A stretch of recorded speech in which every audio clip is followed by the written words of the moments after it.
సీరియల్లో సినిమాలో నటించాలనుకుంటున్నారా? అయితే వెంటనే మా యాక్టింగ్ స్కూల్లో జాయిన్ అవ్వండి. మమతా బెనర్జీ గారు the former chief minister of the state of West Bengal. ఆవిడ టర్మ్ అయిపోయినప్పటికీ ఇప్పుడు దాకా పోస్ట్ అయితే రిజైన్ చేయమని చెప్తున్నారు. అది ఎంతవరకు కాన్స్టిట్యూషనల్? ఆ పోస్ట్ చీఫ్ మినిస్టర్ పోస్ట్ నుంచి రిజైన్ చేయాలి అంటే దాన్ని ఒక లీగలీ ఒక టర్మ్ యూస్ చేస్తారంటే దాన్ని relinquishment of the post of the chief minister అంటారు. కాన్స్టిట్యూషనలీ దాన్ని రెలింక్విష్ చేయాలి. అయినప్పటికీ మమతా బెనర్జీ గారు ఆవిడతో పాటు ఉన్న కౌన్సిల్ ఆఫ్ మినిస్టర్స్ ఏంటి అంటే వాళ్ళ ఉన్న పోర్ట్ఫోలియోస్ కానీ వాళ్ళు హోల్డ్ చేస్తున్న ఈ కౌన్సిల్ ఆఫ్ మినిస్టర్స్ అంతా కూడా వాటిని రిజైన్ చేయకుండా అట్లాగే ఉన్నారు. ఇప్పుడు వాళ్ళు రిజైన్ చేయకపోతే how far is it constitutional? దీని మీద రాజ్యాంగం ఏముంటుంది? ఎందుకంటే if somebody holds the post of the chief minister, it is a constitutional post.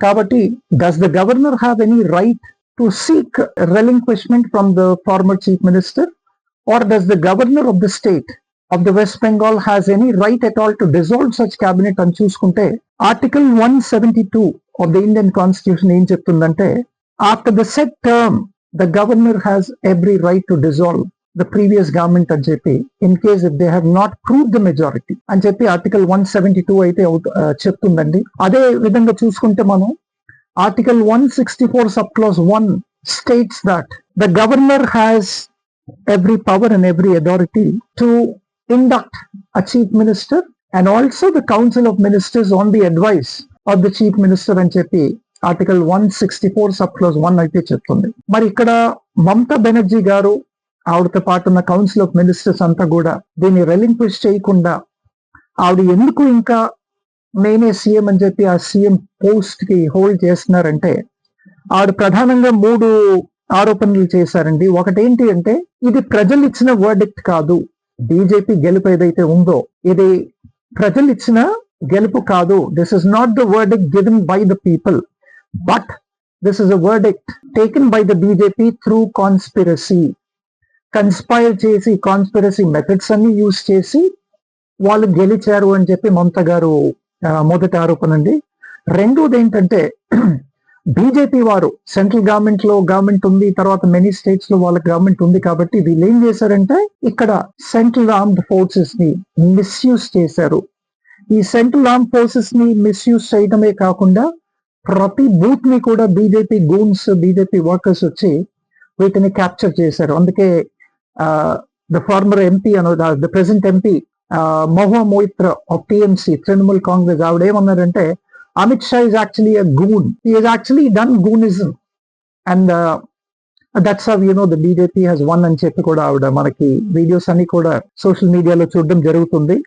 So అదే విధంగా ఈ ఆరోపణలన్నీ కూడా మమతా బెనర్జీ చేస్తూ మమతా బెనర్జీ గారు ఏమంటున్నారంటే లేదు, నేను ఈ పోస్ట్ కి అయితే నేను రెలింక్విష్మెంట్ ఇవ్వను, ఇప్పుడు కూడా నేను సీఎం. వాళ్ళు గెలిచింది చట్టబద్ధంగా కాదు, ఈ elections fair and transparent process లో జరగలేదు, అబ్సల్యూట్లీ ప్రతి బూత్ కూడా rigging చేయబడ్డది.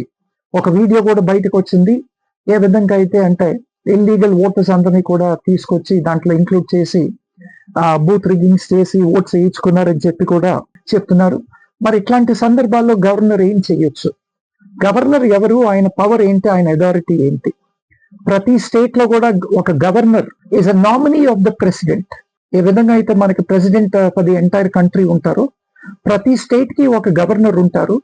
Governor also has almost similar powers, though not equivalent, similar powers. President కి వచ్చి ఇన్నరెంట్ పవర్స్ ఉంటాయి, గవర్నర్స్ కి వచ్చి అదే విధంగా కొంచెం అంటే సిమిలర్ పవర్స్ ఉంటాయి. ఈ governor is a nominee of the president in every state. కాబట్టి the governor can dissolve any particular cabinet, the governor can induct any particular chief minister, the governor can actually induct any council of ministers provided they prove their majority, provided they prove their strength in the floors of the assembly అని చెప్పి మనకి constitution అయితే చెప్తుందండి. మరి ఇక్కడ ఈవిడ మన మమతా గారు చూసుకుంటే వాళ్ళ గవర్నమెంట్ వాళ్ళ కౌన్సిల్ ఆఫ్ మినిస్టర్స్ అంతా చూసుకుంటే వాళ్ళు May 8th, 2021 they have assumed the office of the chief minister and the council of ministers అండి. సో ఇక్కడ మనం చూసుకుంటే మమతా బెనర్జీ గారి టర్మ్ May 7, 2026 no అయిపోతుంది. Constitutionally speaking, Article 172, the government has to be dissolved as soon as the stipulated term is over. As per the constitution, what is the stipulated term అంటే 5 years term. ఇక్కడ మమతా గారిది చూసుకుంటే మే 7వ తేదీ 2026 నాడు ఆవిడ term అయిపోయింది. కాబట్టి ఆవిడ in any case she is disqualified to continue as the chief minister, and all the other ministers, the council of ministers, the cabinet ministers are also disqualified because their term is officially over. Constitutionally, the term has come to an end.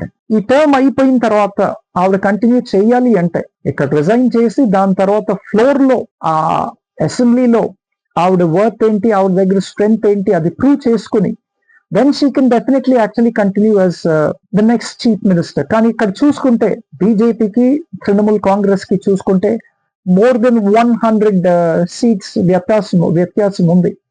కాబట్టి in any case Mamata Banerjee గారు floor లో అయితే ఇప్పుడు at present ఆవిడ strength prove చేసుకోలేరండి. In any case it has the matter is pending before the supreme court. ఏంటి అంటే వీళ్ళంతా రిగ్గింగ్ చేసి తర్వాత బూత్స్ క్యాప్చర్ చేసి సెంట్రల్ ఆర్మ్ ఫోర్సెస్ అందరినీ కూడా మిస్యూజ్ చేసి ఇల్లీగల్ ఓటర్స్ లిస్ట్ అంతా ఇండక్ట్ చేసి గెలిచారు అని చెప్పి కోర్టుకు అయితే వెళ్ళడం జరిగింది.